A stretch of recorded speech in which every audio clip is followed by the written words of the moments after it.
እግዚአብሔር መንፈሱን በኃይል የሚያፈስበት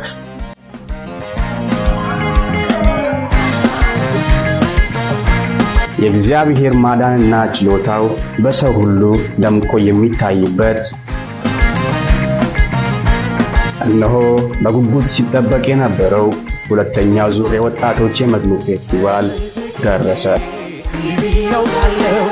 አለቀኝ ነገር መጨረሻዬ ነው። ኢየሱስ ግን አለ በዚህ ያበቃል። አይደረደርም ታሪክም በድካም እንዲህ ያውቃለሁ። አለቀኝ ነገር መጨረሻዬ ነው።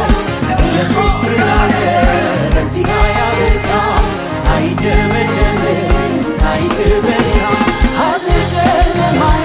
የፈፈው ጌታዬ ምሕረት ቸርነቱ በዛልኝ በላይ የፈራሁትንም አለፍኩት በድል ካየሁት የሚበልጥ አሳየኝ ክብር ሐዘን ጨለማዬ የፈፈው ጌታዬ ምሕረት ቸርነቱ በዛልኝ በላይ እንኳን አደረሳችሁ፣ እንኳን አደረሰን።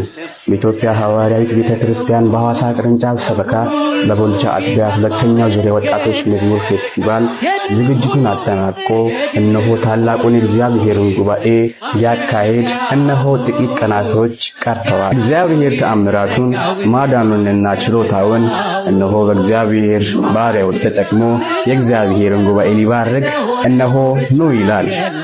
ስለዚህ ከሚያዝያ 23 እስከ 25 በሚካሄደው የወጣቶች የመዝሙር ፌስቲቫል ላይ ከእናንተ የሚጠበቀው መገኘትና መገኘት ብቻ ነው። የእግዚአብሔር ባሪያዎች፣ ዘማሪያን እንዲሁም እናንተም ሳትቀሩ ታላቁን እግዚአብሔር ጉባኤ እንድትካፈሉ በታላቅ ፍቅር እንጋብዛለን።